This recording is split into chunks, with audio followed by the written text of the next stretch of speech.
اور حماس پر ملٹری اور civilian pressure بھی ڈالے گا۔ حماس پر پریشر ڈالنے کا مقصد اسرائیلی ہوسٹیجز کی جلد رہائی سے بھی کہیں آگے کا ہے۔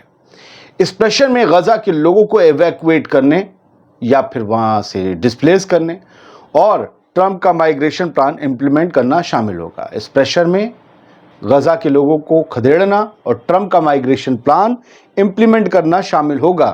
ٹرمپ کا والنٹری مائیگریشن پلان، والنٹری مطلب عادل اپنے گھر سے اپنی مرضی سے جا رہا ہے اور ٹرمپ یہاں آ کے رہنے لگیں گے یا اسرائیل، سمجھ رہے ہیں؟ ٹرمپ نے پہلے کہا تھا کہ غزہ کے لوگوں کو والنٹرلی دوسرے ممالک میں شفٹ کرنا چاہیے ان کی مرضی سے۔ کارٹس نے اب کہا ہے کہ اسرائیل اس پلان کو آگے بڑھانے کے لیے کام کرے گا۔ اب سمجھ رہے ہیں خطرناک بات کہ لوگوں کو اتنا مجبور کیا جائے کہ وہ اپنی مرضی سے چھوڑ جائیں۔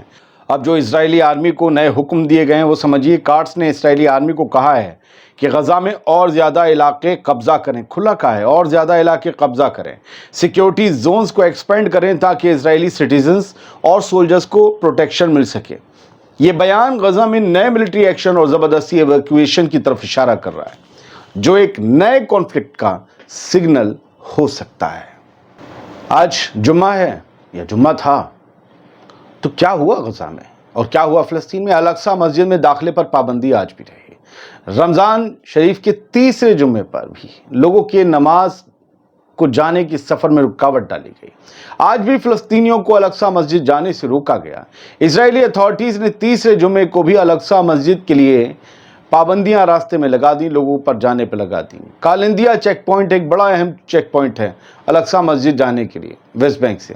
کالندیا چیک پوائنٹ پر آئی ڈی اور نماز پڑھنے کے پرمٹس چیک کیے گئے۔ سوچئے نماز کون پڑھ سکتا ہے، اس کے پرمٹ ایشو کیے گئے۔ ایج ہے نا، وہ ایج 13 سال سے اوپر نہیں، 55 سال سے نیچے نہیں، مردوں کے لیے۔ لیکن پھر بھی سب کچھ چیکنگ کے باوجود فلسطینیوں کو انٹری سے روک دیا گیا۔ بہت سے لوگوں کو کوئی وجہ نہیں بتائی گئی، کچھ لوگوں کو بتائی گئی۔ لوگوں نے بتایا کہ ان کی آئی ڈی چیک ہونے کے باوجود انہیں انٹری نہیں دی گئی۔ بعد میں ان کے فون پر ایک میسج آیا کہ انہیں سوشل میڈیا پر انسائٹمنٹ کے الزام میں جیروسلم میں انٹری سے بین کر دیا گیا ہے، کیونکہ بھیا تم سوشل میڈیا پر بڑے بھڑکاؤ بیان دیتے ہو۔ سوچو، رمضان کے دوران الاقصی مسجد میں جانے پر روک ایک نئی ٹینشن کریٹ کر سکتی ہے۔ اسرائیلی اتھارٹیز کا کہنا ہے کہ یہ سیکیورٹی ریزنز کی وجہ سے ہو رہا ہے، مگر فلسطینی اسے مذہبی آزادی پر پابندی کہہ رہے ہیں۔ اب بات یمن کی، غزہ کی بہت سی خبریں تھیں، ہم بہت سی چھوڑ رہے ہیں کیونکہ آپ کو سب کہیں کی خبر دینی۔ یمن پر دوبارہ امریکہ نے ایئر سٹرائکس کی ہیں۔ سعدہ اور حدیدہ ریجن نشانے پر رہا ہے خاص طور سے۔ امریکن ایئر کرافٹس نے جمعے کو سعدہ اور حدیدہ پر نئی ایئر سٹرائکس کی۔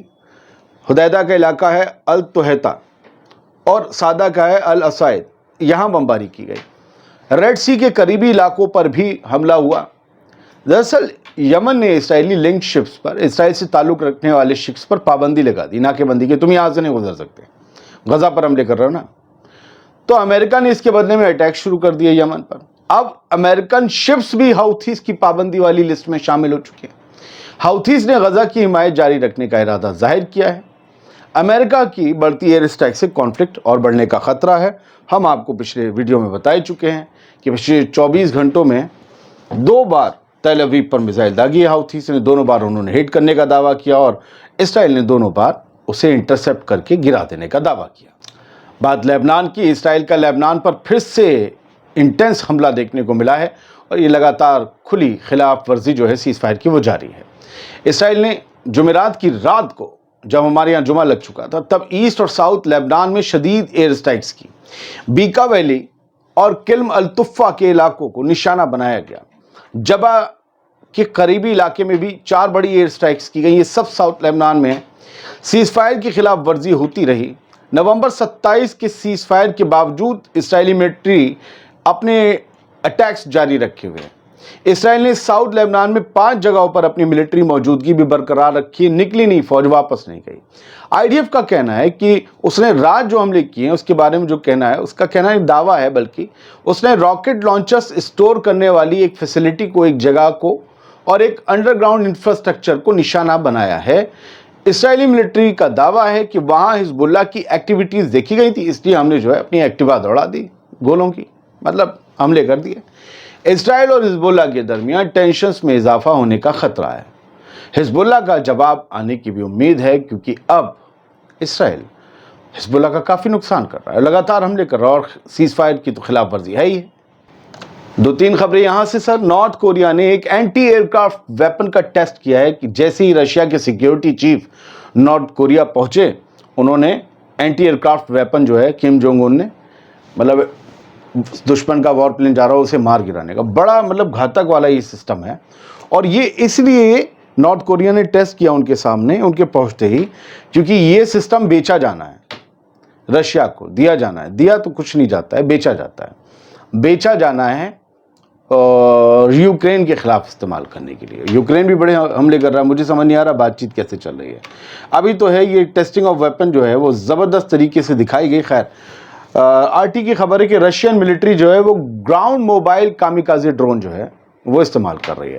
ڈرونز ہوا میں اڑتے ہیں نا، تھوڑا سمندر میں بھی تیرتے ہیں، یہ گراؤنڈ موبائل کامیکازی ڈرون ہے، مطلب گراؤنڈ سے لگ کر چلتے رہتے ہیں۔ موبائل جو ہے، موبائل مطلب چلنا، موبیلٹی، اور کامیکازی ڈرونز ہیں یہ، مطلب ون وے ہے، ان کا آنا نہیں ہے، کامیکازی سوسائڈ ٹائپ بمبرز، اور یہ بڑے گھاتک۔ ان کا ویڈیو جاری کیا ہے منسٹری آف ڈیفنس نے، میں آپ کو دکھا نہیں سکتا کچھ چیزیں ہیں، لیکن یہ زبردست طریقے کا ایک اضافہ ہے، اور مشکل ہے یہ جنگ یوکرین کے لیے بھی۔